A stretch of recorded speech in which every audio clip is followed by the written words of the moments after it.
In the vast expanse of the 13th century, Kublai Khan, the ruler of the mighty Mongol Empire from 1260 to 1294, Kublai, born in 1215, was no stranger to the grandeur of the Mongol legacy.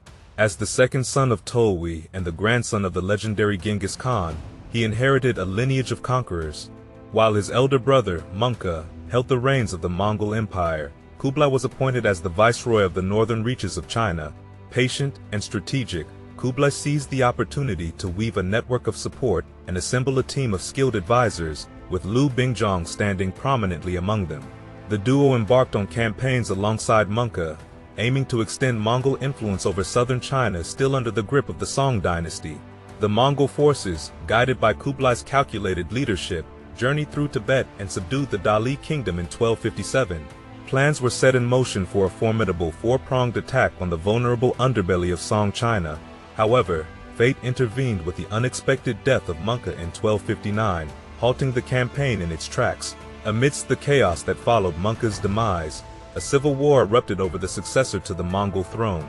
Kublai and his younger brother, Erik Boki, both declared themselves the new Khan, plunging the empire into a struggle for supremacy.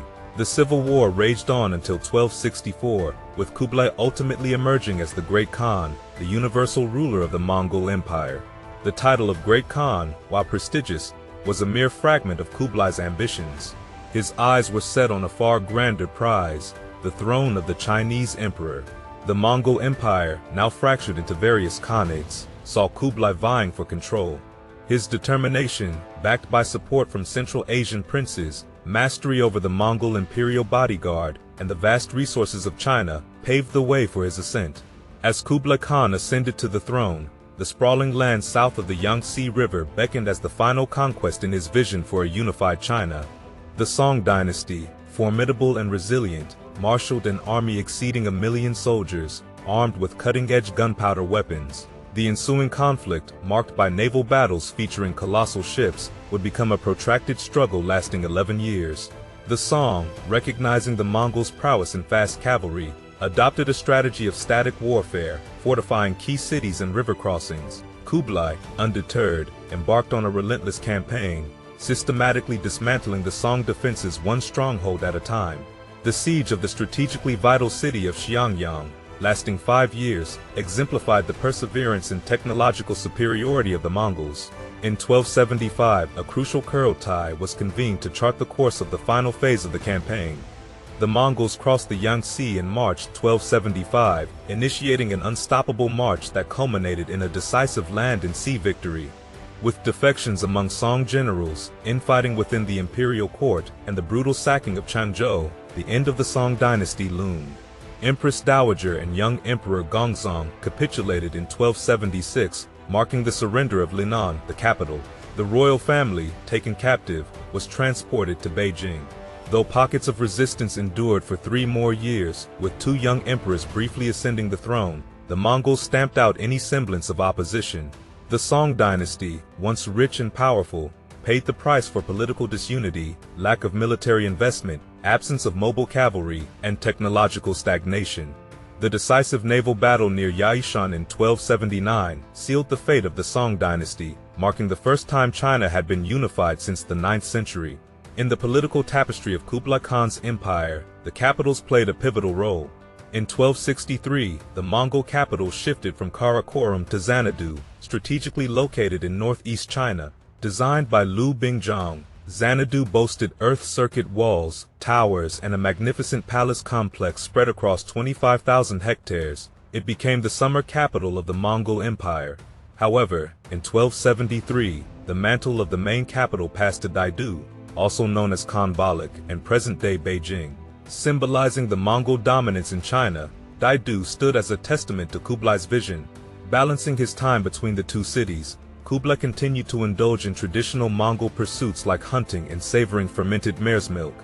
Having conquered China, Kublai ascended to the throne, adopting the title of Emperor Shizu and establishing the Yuan Dynasty in 1271.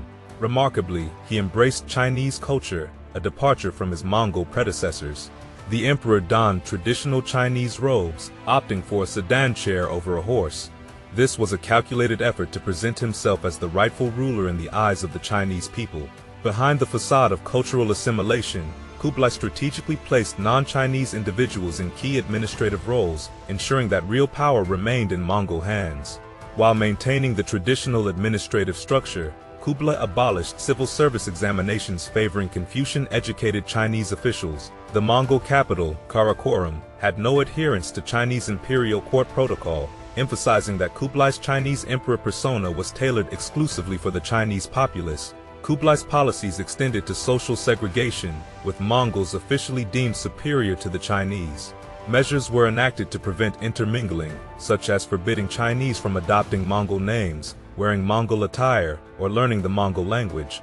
These measures, though appearing racially motivated, primarily aimed at quelling potential rebellions by facilitating clear identification of subjects. Despite these measures, Kublai attempted to foster unity within his diverse empire, encouraging the use of different languages, tolerating various religions, and diversifying culinary offerings at the imperial court were notable initiatives. Kublai, influenced by his wife and advisor Chabi and the Tibetan monk Phagpa Lama, even converted to Tibetan Buddhism.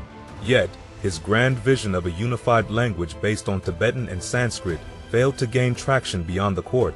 International trade flourished under Kublai's rule, benefiting artisans and merchants. Artisans enjoyed tax exemptions, while merchants, previously discriminated against, saw improved tax measures and the end of sumptuary regulations. Trade routes were enhanced with more roads and canals, leading to a boom in commerce, particularly in fine porcelain. Kublai extended his patronage to other professions, including doctors and astronomers, whose practical contributions impressed him.